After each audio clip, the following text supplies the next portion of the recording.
علیکم ورحمۃ اللہ وبرکاتہ حامدا و مصلیا اما بعد قال اللہ تبارک و تعالی اعوذ باللہ من الشیطان الرجیم بسم اللہ الرحمن الرحیم ذالک الکتاب لا ریب فیہ ھدی للمتقین وقال النبی صلی اللہ علیہ وسلم خیرکم من تعلم القرآن وعلمہ او کما قال علیہ الصلاۃ والسلام۔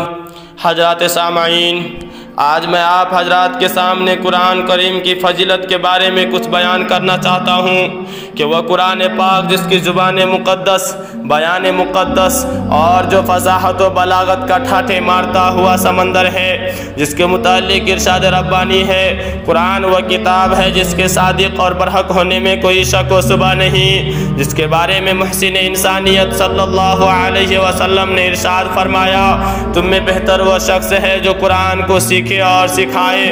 حضرات، قرآن پاک رب ذوالجلال کی طرف سے عطا کردہ وہ حسین تحفہ ہے جس نے 23 برس کی قلیل مدت میں پورے عالم کے اندر وہ انقلاب برپا کر دیا، جس سے بڑے سے بڑے فصحاء و بلغاء، شعراء و ادباء حیران و ششدر رہ گئے، جن کی آیتوں کو سن کر پتھر دل موم ہو گئے۔ دوستو، یہی وہ قرآن ہے جو رہتی دنیا تک کے انسانوں کے لیے سراپا ہدایت و رحمت ہے۔ یہی وہ قرآن ہے جس نے پجمردہ قلوب کو تاریخی بخشی۔ یہی وہ قرآن ہے جس کی بدولت حضرت عمر فاروق رضی اللہ تعالی عنہ کو ایمان نصیب ہوا۔ یہی وہ قرآن ہے جس کی حفاظت کا وعدہ خود خالق کائنات نے لی ہے۔ فرمایا ہے، اِنَّا نَحْنُ نَزَّلْنَا ذِكْرًا وَإِنَّا لَهُ لَحَافِظُونَ۔ حضرات، قرآن دنیا کی سب سے بڑی نعمت ہے۔ یہ زمین، یہ آسمان، چاند، سورج، ستارے کوئی اس نعمت کا مقابلہ نہیں کر سکتے۔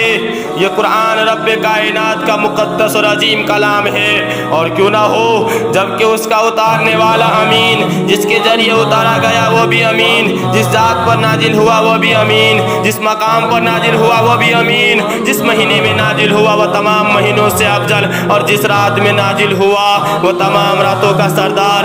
اللہ کا یہ مقدس اور پاکیزہ کلام تمام کلاموں سے افضل اور برتر ہے۔ حدیث پاک میں آتا ہے، فضل کلام اللہ علی سائر الکلام کفضل اللہ علی خلقہ، کہ اللہ کے کلام کو سب کلاموں پر ایسی ہی فضیلت حاصل ہے جیسے کہ خود حق تعالی شانو کو تمام مخلوقات پر۔ میرے محترم سامعین، قرآن کریم وہ عظیم برکت اور سعادت ہے جو روح خداوندی کے معدن حیات اور سرچشمہ زندگی ہے۔ وہ عرب قوم جو پشتہا پشت سے مردہ چلی آ رہی تھی، دنیا جس کو جلیل اور حقیر جانتی تھی، ان کو جہلائے عرب کا خطاب دیتا تھا، کوئی ان کو جاہلین مکہ کہتا تھا۔ لیکن جب قرآن آیا تو جن کا نام جہلائے عرب تھا صحابہ اکرام ہو گیا، جن کو نفرت سے یاد کیا جاتا تھا ان کو رضوان اللہ علیہ مجمعین کا اعزاز ملا۔ جن زمانہ کا جاہلیت تھا اس زمانہ کا نام خیر القرون ہو گیا۔ وہ مردہ قوم جو کروٹ نہیں لے سکتی تھی، طاقت و قوت ایسی لیس ہو گئی کہ اس نے قیصر و کسریٰ کا غرور خاک میں ملا دیا، بڑے سے بڑے سلطنتوں اور حکومتوں کا تختہ پلٹ کر رکھ دیا۔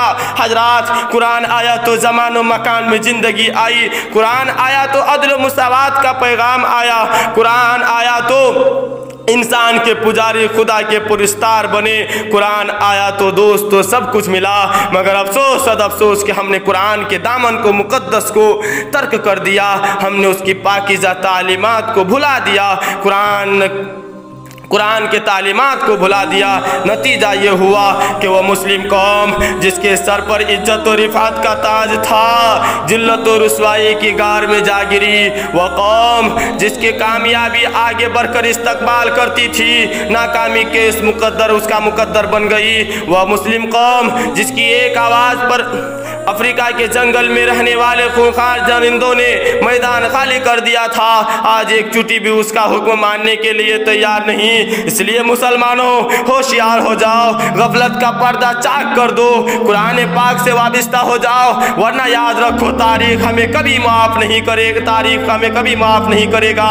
میں پوچھنا چاہتا ہوں آپ سے، وہ کون سی چیز تھی جس نے صحابہ اکرام میں یہ طاقت اور قوت پیدا کی؟ دوستو، یہی وہ قرآن تھا جس نے ایک کو 1000 پر بھاری کر دیا،